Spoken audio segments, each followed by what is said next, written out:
jornal local de Santa Catarina fez uma reportagem super elogiosa à deputada federal Júlia Zanatta, lá naquela época que o estado dela estava sendo assolado pelas chuvas e ela estava viajando nos Estados Unidos. Agora, uma jornalista descobriu que rolou um pagamento de conteúdo bem nessa época.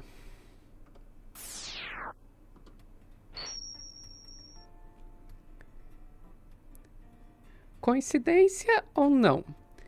O jurídico está me dizendo que eu não devo me pronunciar quanto a isso. Então, em vez disso, vamos aos fatos, né? Que é o que interessa aqui.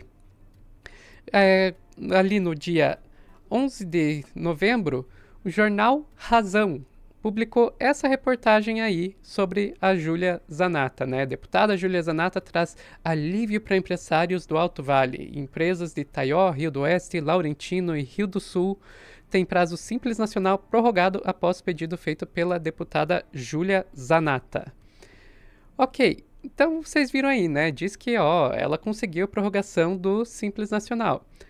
A questão é que a gente não tem como garantir que essa prorrogação foi realmente graças a ela, né? Porque é algo que, no final das contas, depende da Receita Federal, que está ligada ao Executivo Federal, não ao Legislativo. E a Receita Federal já tinha feito isso antes para outros estados. Então a gente realmente não tem evidências de que foi graças a ela que isso aconteceu. E, de qualquer forma, onde estava a deputada Júlia Zanatta enquanto as chuvas ali estavam assolando o estado? Vamos dar uma olhada aqui num videozinho que ela mesma postou nas redes sociais. Ô Gaer, eu ouvi dizer que tem gente se borrando de medo porque nós estamos aqui nos Estados Unidos. Aquele povo que assinou a lista em apoio ao Hamas, sabe? Aquelas entidades parlamentares de esquerda, né, que ficaram super chateados com a gente, porque a gente enviou a lista para a embaixada e agora a gente está aqui nos Estados Unidos, a 100 metros do Capitólio, vamos ter reunião com o congressista. 100 metros do Capitólio. Talvez eles estão certos de estar borrando de medo nisso. Medo de perder o visto para não poder mais ir para Disney. Que Cuba não precisa de visto, né? Não precisa. Então, vocês viram aí, o estado estava sendo destruído pelas chuvas e a Júlia Zanatta estava lá nos Estados Unidos aproveitando a Black Friday e também parte de uma comitiva aí visitando, entre outros, o deputado congressista deles lá, o George Santos, que mais tarde veio a ser caçado por corrupção.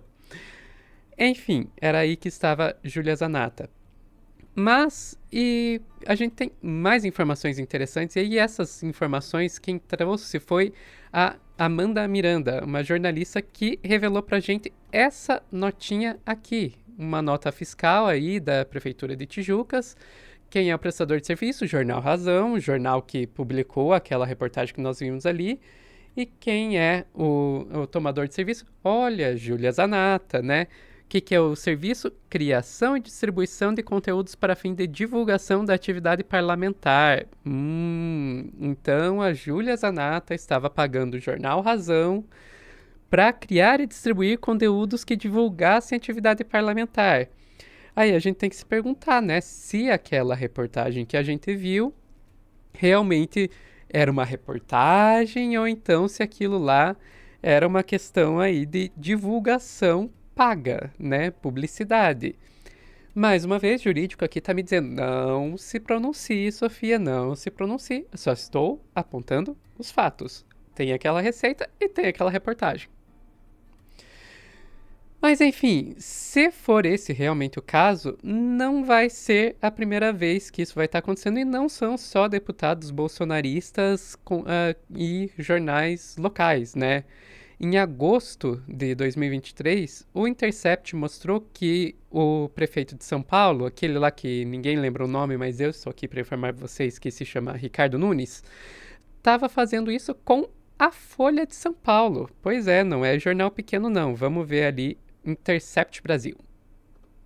O nome do político Ricardo Nunes tem pipocado nos noticiários.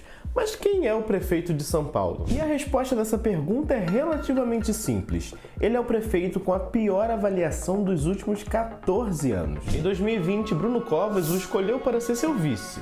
Depois da morte do Tucano, Nunes se tornou prefeito. Com um perfil discreto e ideologicamente à direita, o governo de Nunes tem se mostrado ineficaz. Abandonou o centro da cidade, não apresentou ações eficientes e humanas para a Cracolândia, fez a limpeza das ruas piorar e ampliou a coleção de buracos que atrapalham o trânsito da maior cidade da América Latina. Com um perfil desse, não...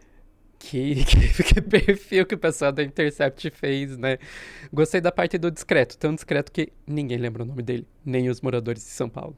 Não é fácil se candidatar à reeleição, né?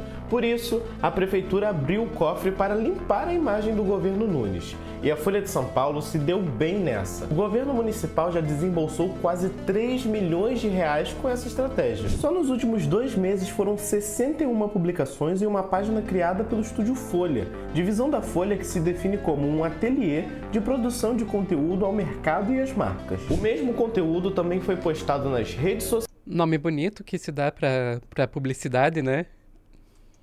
Do jornal e até impulsionado no Twitter. O Intercept obteve, por meio da Lei de Acesso à Informação, um documento que detalha os pagamentos feitos pela Secretaria de Comunicação da Prefeitura de São Paulo ao jornal. Quer entender? Bendita Lei de Acesso às Informações. Ter mais dessas publis disfarçadas de notícia? Leia a reportagem de Paulo Motorim no Intercept Brasil. Vejam lá a reportagem do nosso colega do Intercept Brasil. A Folha de São Paulo chegou, depois aí da divulgação dessa reportagem, chegou a negar que isso realmente estaria acontecendo, né? Então aqui o ombudsman da Folha, que o ombudsman seria a pessoa que deveria fazer a crítica, né? A pessoa que está dentro do veículo de comunicação que deveria fazer a crítica, em vez disso ele fez uma defesa, né? Então vai contar ali que o Intercept publicou que o Estúdio Folha recebeu 2,3 milhões e o texto faz inferências, mas não apresenta nada de concreto, além de, é claro, de falta de um marcador mais explícito de conteúdo não editorial. Então ainda deu uma lacrada ali para cima do Intercept. O Intercept não perdoou e jogou na cara da Folha as notas, né? Ah, só inferências? Não, ó, tá ali, ó, os valores, ó, Folha Online, empresa Folha da Manhã, né? Razão social do fornecedor. Tem mais. Então nós vimos ali as notas da Folha, mostrando que sim, não eram apenas inferências, realmente tinha evidência para aquilo que estava sendo dito, né? Então a gente vê que assim, é realmente uma prática que infelizmente está se tornando aí bastante comum, né? Você ter políticos, interessante que os 2 exemplos que a gente mais claros aí que a gente tem são políticos da direita, que usam publicidade disfarçada de jornalismo para se promover. Basicamente era isso que eu tinha de informação aqui para vocês e antes de encerrar, queria deixar aí um aviso aí do nosso patrocinador, a Filmica. E aqui nós deixamos bem claro que eles estão nos pagando para fazer isso. Vamos lá para a Filmica.